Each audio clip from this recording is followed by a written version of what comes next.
on the cusp of signing massive tax legislation. Lana Zak is, and Capitol Hill, she has her ear to the ground. Lana Zak with ABC News. Good morning. Hey, McGraw. Yeah, the president is certainly riding high today. He is expected to sign his first major piece of legislation in just the coming days, with a House expected to vote on this tax bill today. While there are a couple of Republicans here in the House that are expected to vote no, they have such a wide margin that it is expected to easily pass. And then it heads over to the Senate as soon as possibly today or tomorrow, where we do not have any Republican senators currently on the record saying they intend to vote against this bill. Just the same, Vice President Pence is expected to preside in case he is needed to cast that tie-winning vote. All right. So, yeah, because John McCain is not going to be there. They now have 51 Republicans.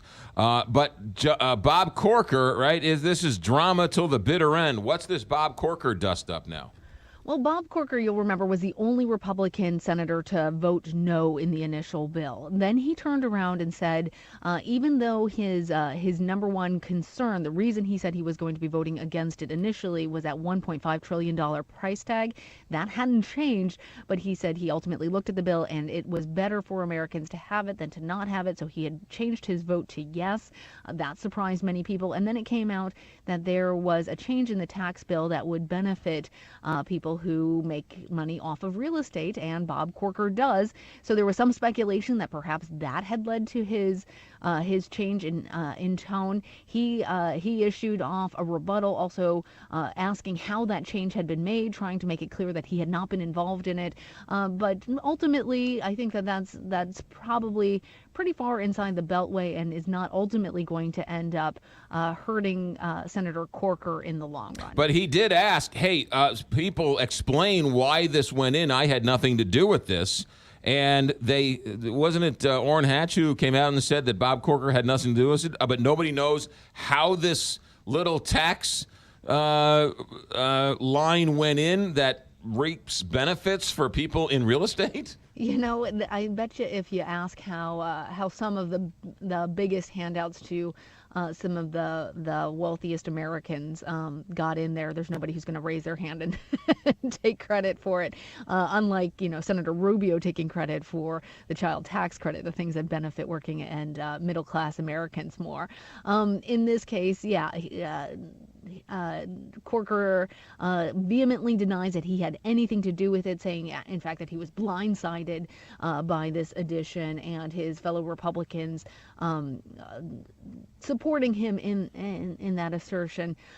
So while it does look like it would in fact benefit him, this tax bill is going to benefit a lot of members of Congress, and they're probably not facing the same scrutiny, in part because they had not initially registered any disapproval over the bill. Lots of tax information coming out, but one of the biggest things that's not getting enough attention is when they sign this, then Americans will not be forced to buy health insurance, right? That individual mandate will be going away, which many people say is going to destroy the Affordable Care Act. That's exactly right, McGraw. That might be the biggest headline actually that comes out of this.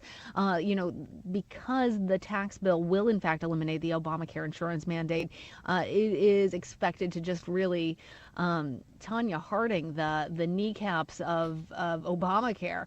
It's expected to result in 13 million fewer people with health insurance over the next 10 years.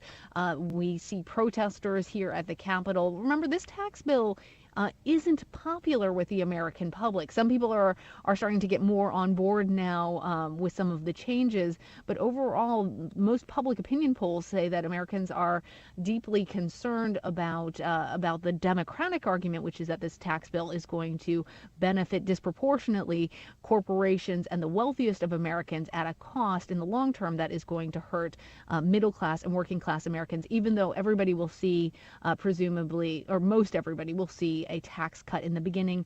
over the course of the life of this bill, those benefits, those gains are going to go away for working and middle class Americans, but they are intended to always remain for corporations. Yeah, I don't understand how insurance is going to survive if you can buy insurance the day after you're diagnosed with cancer, right? I mean, it just can't sustain. That's not the way insurance works. That's not the way insurance works. Anybody who has who's been faced with a hurricane coming their way and tried to get insurance right. in that minute probably knows that they're not going to get approved. Right.